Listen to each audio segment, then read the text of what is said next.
How's it going, guys? Bryce Shearer here. We're in Auckland, New Zealand, rolling through some kicking drills as a part of a kicking series that we're going to be releasing on the rugby site over the coming weeks. Drills number one, it's going to be without any kicking altogether. We're going to be looking at some strength work that you guys can do inside and outside the gym to help improve your kicking performance. So when we're looking at our kicking, we're spending a lot of time on the single leg plane. So if I'm a left-footed kicker, I'm going to be planted on my right foot and I'm going to be coming through, following through with a knee extension, knee flexion, hip extension, hip flexion, and a nice big trunk rotation. So there's a whole lot going on in the kicks. What we're able to do from a strength perspective is work on little movements that are going to help strengthen and help us be a little bit more accurate in our kicking. We're wanting to be nice and balanced and spend a lot of time in these strength movements in that unilateral plane. So unilateral is meaning single leg or single arm.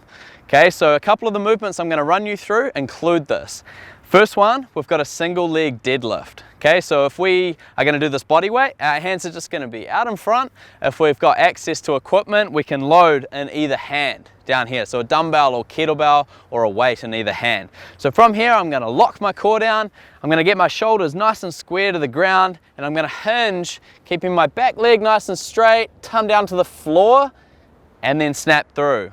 Okay, so we can either aim, depending on how tight this hamstring is, we can aim for a floor touch or aim to come to about mid-shin. Just do what you can get away with while maintaining good form. We're wanting to maintain a nice neutral spine.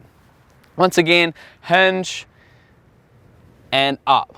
Cool. Obviously, we're really going to have to be accurate and balanced on this single leg movement. Again, transferring into our goal kicking or our open hand kicking is going to be really beneficial. Remember to do these on both sides as well, guys. We want to keep everything nice and balanced.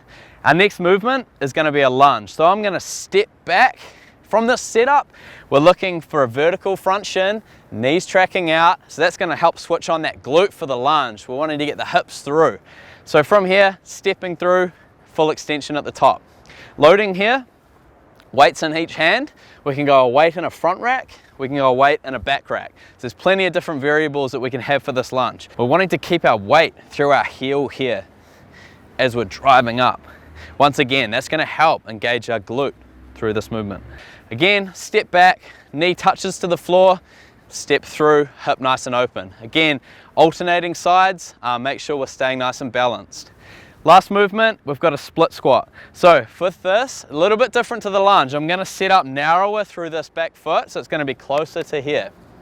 I'm going to come down, my knee's going to be tracking just past vertical, so I've got a lot more weight in this side now, and my balance is really going to have to be switched on. I don't have that necessary stability that I had in the lunge.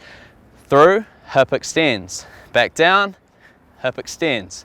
We can load this exactly the same way as we're going to load the lunge. There's all those variables in play. Lastly, a nice little drill for our trunk rotation and core rotation. We're going to be up into a Russian twist. So we're going to tuck our knees up slightly, feet off the ground, and rotate, hands in line with hip, hands in line with hip. We're going to continue this rotation while trying to keep our feet as static and straight as possible. Couple of other variations, if we've got access to a step, a chair, or a box in a gym, we can add a step up variation into our movement as well, which is also just going to give us another little option for a single leg movement. But these are all little drills that I've added into my training that's really been beneficial with helping relate back to my kicking and being a successful goal kicker. So looking at these drills, generally through in-season training, I'm looking at doing 1 to 2 lower body sessions per week. So I would integrate these drills or these movements into those sessions. From there, also to get fired up for a pre-kicking routine, some of these drills, like our single leg RDLs that we've seen before, can be really good at firing up all our stabilizing muscles and getting us nice and balanced before we go into that kicking routine. So these are all drills that we can not only have in the gym or in our regular training if we're outside the gym, but I will add some of these into my pre-game routine. So before I get into my dynamic movements and getting really prepped to be nice and powerful for my kick, my single leg RDLs are a really good example that I'll add in just to fire up all those stabilizing muscles and get myself nice and balanced before I roll into my dynamic stuff.